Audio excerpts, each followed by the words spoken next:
First, I would like to give all honor, praises, and thanks to the God of our fathers, the God of Abraham, the God of Isaac, and the God of Jacob, the God that remembered the covenant that he made with our fathers and did not leave us in the lands of the captivity, but has delivered us from the lands of the captivity in our generations and has once again allowed us to tread upon that great and holy land of ours. I greet you in peace. Likewise.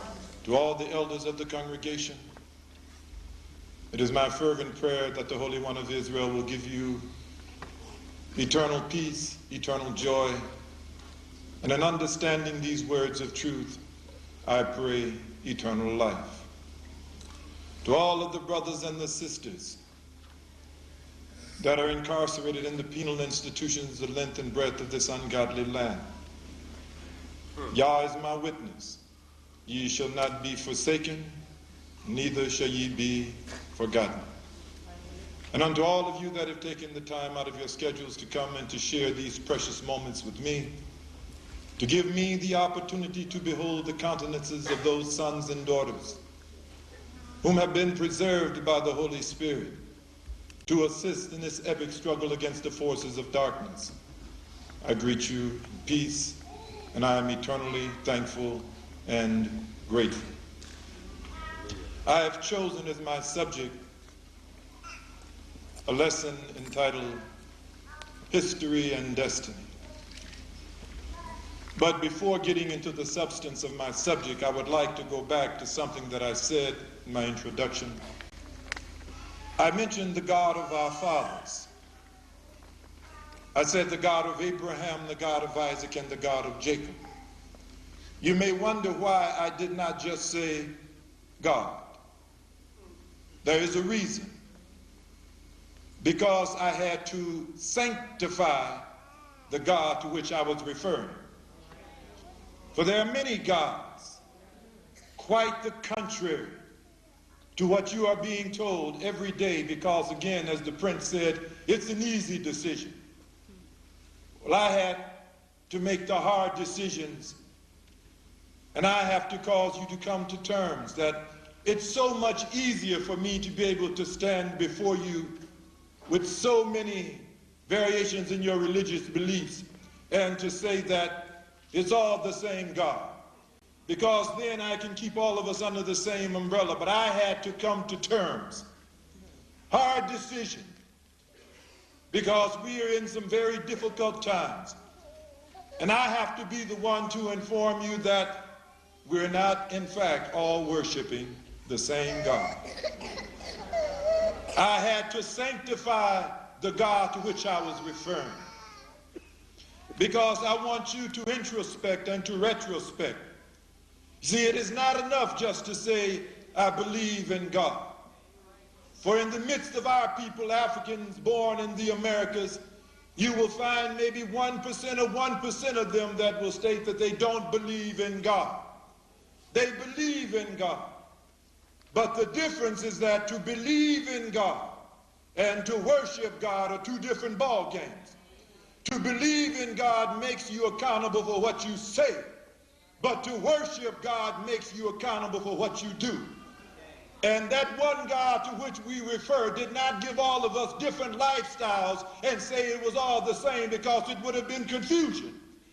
And God is not the author of confusion. So we've got to come to terms that the slave master, the God that the slave master introduced us to, was not the same God that we had been introduced to in the Garden of Eden.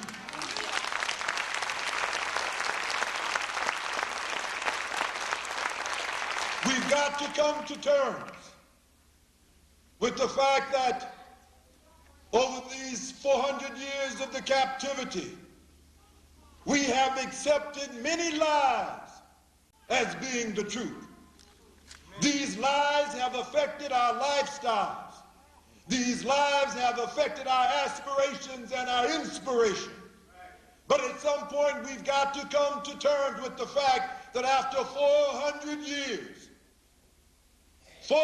years we have tried either not an easy decision.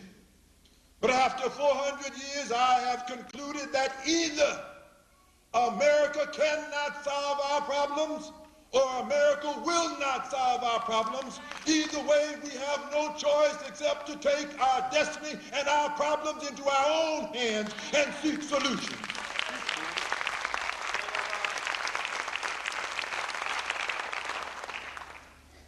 I have concluded that after 400 years, upon these shores, we changed the way we talk. We changed the way we walk. We changed our God. We changed our manner of worship.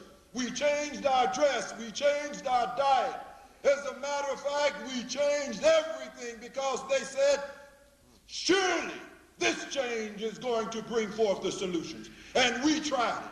We tried Mao. We tried Lenin. We tried socialism. We tried communism. As a matter of fact, we even tried democracy. And we must conclude, after 400 years, there's only one thing that has been in place for the entire 400 years that we have not changed. And you know, I've concluded that since we have changed everything else, I simply say that if there's one thing left, wouldn't you agree if we tried everything else? And I say now there's one thing that we've never changed in the 400 years. Now don't you feel what can we lose? We ought to try that. Is that correct? So I'm simply saying that the only thing that we've never changed for the 400 years that is still in place is the master. We've got the same master that we had when we landed here. And I reason that since we've changed everything else, I mean, at least you can concur with me that it's worth a try. I mean, we tried communism and didn't even know. I mean, we didn't even know what communist countries were. And we tried communism. Well, I'm simply saying that why not try a new master? Nothing to lose. I mean, after all, after 400 years and trying all the other things, you're still here. So I'm simply saying that why don't we try a new master? Because we bear testimony. It could be, since everything else has failed, it could be that the master is the problem. So I'm simply saying, brothers and sisters, we've got to come to terms that we have a way of life that is rotating upon the axis of a lie. I had to sanctify the God to which I was referring because, you see, I posed the question. If you say God, today in the midst of our people, it has no form. It has no form. And what do I mean when I say that it has no form? You say you believe in the God of creation.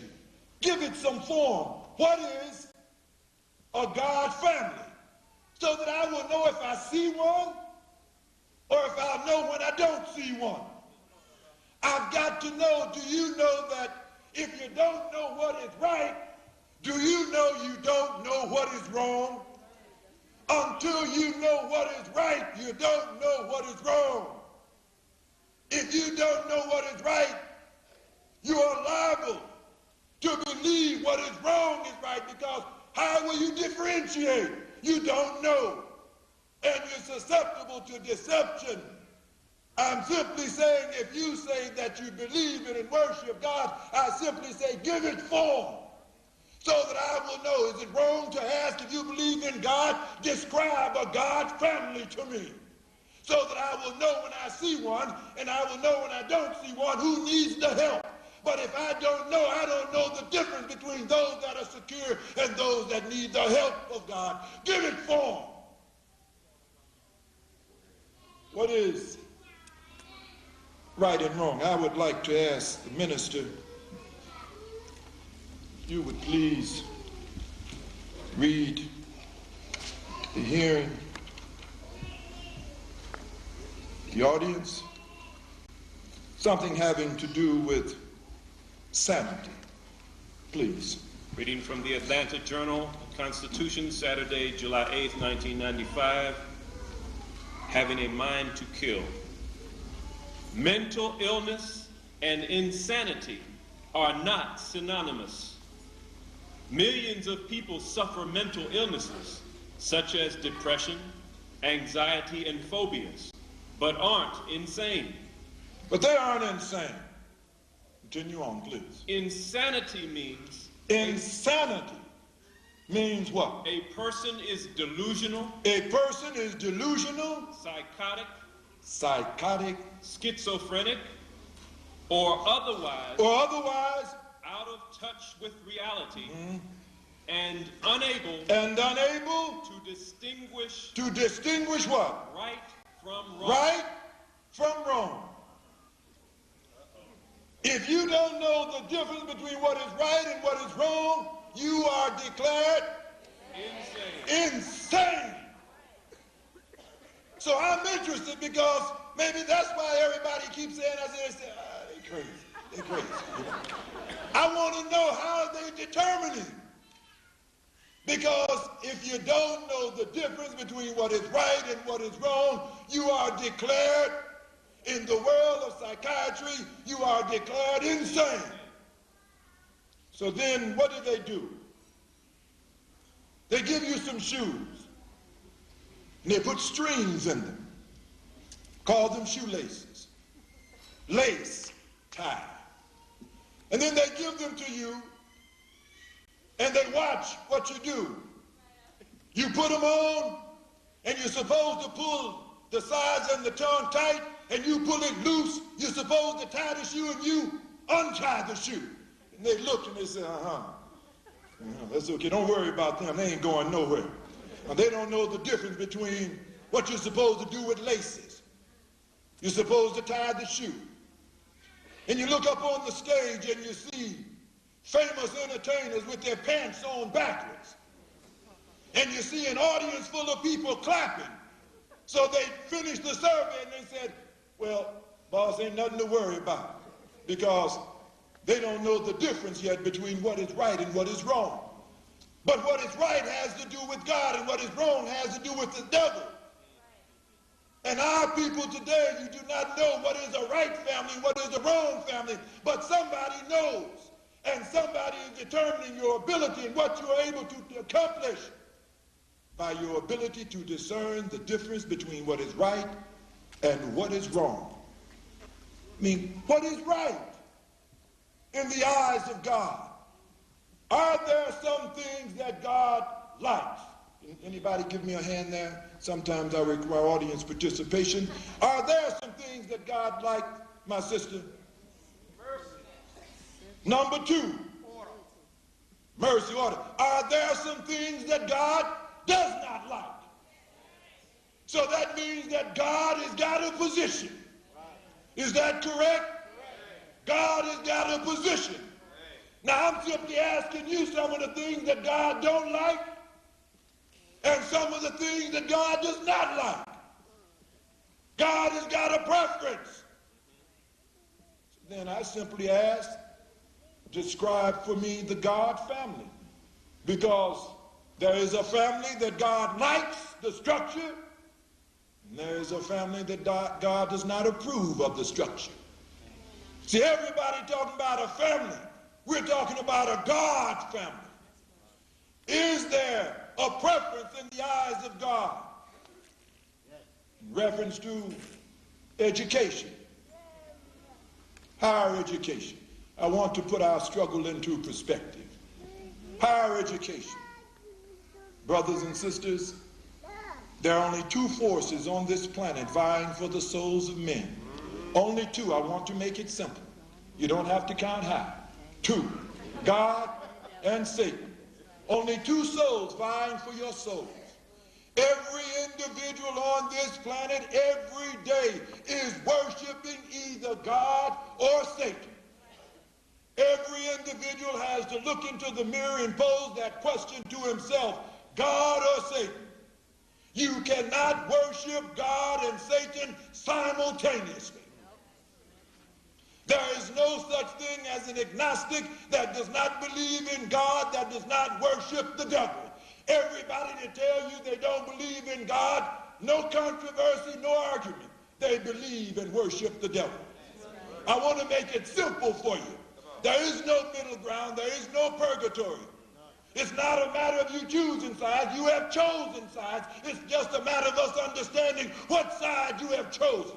That's what we're talking about today. We've got to come to terms that you made a bad deal. You chose the wrong side simply because your leaders did not give the God of creation form unto you. They told you just believe.